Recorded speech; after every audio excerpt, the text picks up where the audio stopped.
Hello दोस्तों, नमस्कार। Infra education में आपका हार्दिक स्वागत है। दोस्तों, यूपी ट्रिपल एस सी पेट 2021 के प्रीवियस ईयर क्वेश्चंस आपके लिए लेकर के आए हैं।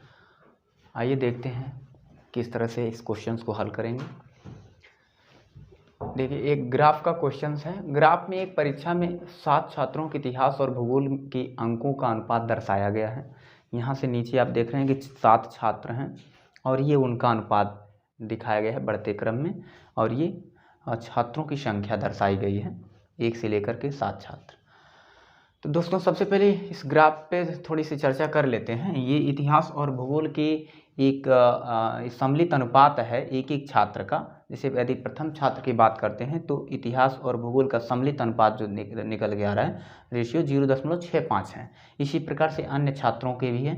अच्छा, इसका मतलब क्या है कि यदि हम इतिहास और भूगोल के अलग अलग छात्रों का जो है अलग अलग छात्रों का अलग अलग अनुपात देख लें, तो मान लीजिए यदि प्रथम छात्र की बात करते हैं 0.65, इसका इतिहास और भूगोल का सम्मिलित अनुपात है।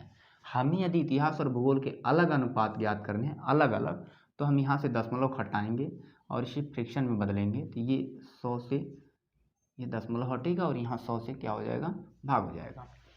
अब इसे थोड़ा छोटा कर लेते हैं यदि, तो 5 से इसको काटेंगे तो ये हो जाएगा 13×5 = 65, ये हो जाएगा 20×25 = 100। अब ये 13/20 ये क्या है, ऊपर वाला इतिहास का अनुपात है और नीचे वाला ये भूगोल का अनुपात है। ये अलग अलग इतिहास और भूगोल के अनुपात आपके सामने निकल के आ गए हैं, 13 और ये 20। अच्छा, इसी प्रकार से आप अन्य जितने भी छात्र हैं उनके अलग अलग आप अनुपात ज्ञात कर सकते हैं। और एक बात और देखेंगे कि ये जब भी इसका मान जो अनुपात दिया गया अनुपात है, यदि इसका मान 1 से ज़्यादा आता है तो उसका 1 से ज़्यादा आएंगे तो क्या होगा, इतिहास के ज़्यादा होंगे और भूगोल के कम हो जाएंगे। और यदि इसका मान 1 से छोटा होगा तो इसमें क्या हो जाएगा कि भूगोल इतिहास में जो है कम हो जाएंगे और भूगोल में ज़्यादा हो जाएंगे मार्क्स। इसे आपको ध्यान में रखना है। आइए देखते हैं पहला क्वेश्चन क्या करता है। कह रहा है कितने छात्रों ने भूगोल की अपेक्षा इतिहास में ज़्यादा अंक अर्जित किए हैं। तो सबसे पहले ये देखेंगे कि इतिहास में जो है ज़्यादा अंक अर्जित किए करने वाले लोगों की संख्या कितनी है, छात्रों की संख्या कितनी है। तो यहाँ से देख रहे हैं इतिहास में उसी छात्र के मार्क्स ज़्यादा होंगे जिसका अनुपात 1 से ज़्यादा आपके सामने दिख रहा है। यहाँ पे देख रहे हैं एक ये है 1.25। कौन सा छात्र, छात्र 4 की, जो छात्र 4 है 1.25 अनुपात रखता है। और यहाँ एक छात्र 5 का 1.4 है और यहाँ 7 का 1.55 है। तो ये अनुपात ज़्यादा दिख रहे हैं, 1 से ज़्यादा हैं, अतः इनका जो अनुपात होगा इतिहास में इसके मार्क्स ज़्यादा होंगे भूगोल की अपेक्षा। और हमसे वही क्वेश्चन कर रहा है कि भूगोल की अपेक्षा इतिहास में ज़्यादा अंक अर्जित किए हैं, तो इसमें कितने हो जाएंगे आप काउंट कर लीजिए, 1, 2 और 3। ये विकल्प आपका बी नंबर 3 सही हो जाएगा। दूसरे की बात करते हैं यदि दूसरे क्वेश्चन की, निम्न में से किन छात्रों ने भूगोल की अपेक्षा इतिहास में कम अंक अर्जित किए हैं। यहाँ पे कम देखेंगे तो आपको अभी पहले क्वेश्चंस में देख लिए कि यदि जिनके अनुपात इतिहास में ज़्यादा हैं, 3 लोगों के अनुपात इतिहास में ज़्यादा हैं, तो बाकी जो बच गए 7 में से उनके अनुपात इतिहास में कम हो जाएंगे। और यही दूसरा क्वेश्चन कहता है, आप काउंट कर लेंगे 1, 2, 3, 4, और वो ये कितने हो जाएंगे, यदि 3 के अनुपात इतिहास में ज़्यादा थे तो 4 के अनुपात क्या बन जाएंगे, 4 छात्रों के अनुपात इतिहास में कम हो जाएंगे। तो और वो कौन कौन से छात्र होंगे जिनके इतिहास में कम होंगे, कम नंबर्स होंगे, कम अनुपात होगा। तो यहाँ से देखेंगे पहला है और ये दूसरा है और ये आपका तीसरा है और वहाँ से क्या हो जाएगा, ये छठवां है। तो यहाँ से देख लीजिए कौन सा विकल्प अब राइट बनता है, 1, 2, 3 और 6। यहाँ से दूसरे क्वेश्चन का जो राइट आंसर हो जाएगा विकल्प बी हो जाएगा, 1, 2, 3 और 6। मतलब ये छात्र जो होंगे इनके मार्क्स जो होंगे इतिहास में कम होंगे। तीसरे क्वेश्चन की बात करते हैं, यदि भूगोल में छात्र 3 से 4 के मध्य अंक की प्रतिशत बढ़त पूछ रहा है।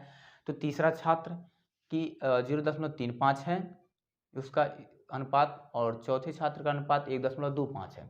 यहाँ पूछ रहा है 3 से 4 के मध्य अंक की प्रतिशत बढ़त है। तो अब इसी में इसमें देख रहे हैं आप कि यहाँ एग्जैक्ट वैल्यू आपको पता नहीं दी है, यहाँ पता नहीं है एग्जैक्ट वैल्यू कि इतिहास और भूगोल के अलग अलग मार्क्स कितने हैं। यदि इनमें से किसी एक की भी एग्जैक्ट वैल्यू आपको पता रहेगी तभी आप उसकी जो है मध्य अंक की प्रतिशत बढ़त ज्ञात कर सकते हैं। तो इस नाते यहाँ पे क्या हो जाएंगे, आंकड़े अपर्याप्त नजर आ रहे हैं और आपका राइट आंसर जो विकल्प होगा डी हो जाएगा।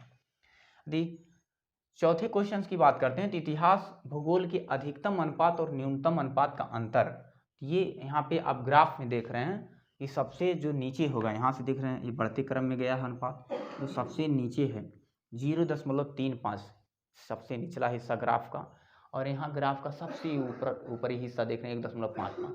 इसी के बीच अंतर देखना है आपको, सबसे नीचे और सबसे ऊपर का। इसमें सबसे जो बड़ा अनुपात दिख रहा है 1.55 और जो छोटा अनुपात है 0.35, माइनस कर देंगे 1.20 हो जाएगा। तो यहाँ पे इतिहास और भूगोल के अधिकतम अनुपात और न्यूनतम अनुपात का अंतर क्या निकल के आ गया, 1.20। तो अगला क्वेश्चन देखते हैं। यदि पांचवा क्वेश्चन देखते हैं। तो छात्र 4 को भूगोल में 60 ही अंक मिले हैं, तो उसके इतिहास में कितने अंक हैं। छात्र 4 का भूगोल में जो है उसे 60 अंक मिले हैं, तो ये 1.25 जो सम्मिलित अनुपात इतिहास और भूगोल का छात्र 4 का है, उसे हम यहाँ से दशमलव हटाते हैं, ये हो जाएगा 100। इसे काट के छोटा कर लीजिए थोड़ा, 25 25 125, 25 चौक के 100। और आपको ये नीचे वाला क्या है, ये भूगोल है, ये भूगोल का है, इतिहास का मार्क्स है। अब आपको दिया है कि भूगोल में 60 ही अंक मिले हैं। यदि भूगोल में 60 ही अंक मिले हैं तो 4 की वैल्यू 60 ही नज़र आ रही है, और तो 4 से इसको काट लीजिए, 4 कितना हो जाएगा, 15 चौके 60। 1 का मान 15 है तो 5 का मान निकालिए, 15 × 5 = 75। अब यहाँ से देख रहे हैं कि भूगोल में 60 अंक मिले तो उसके इतिहास में कितने अंक हो जाएंगे, 75। अतः विकल्प क्या हो जाएगा, सी इज राइट आंसर। आइए दोस्तों, यदि आपको यह वीडियो अच्छा लगता है, हेल्पफुल लगता है, तो आप इस वीडियो को लाइक और शेयर जरूर किया करें।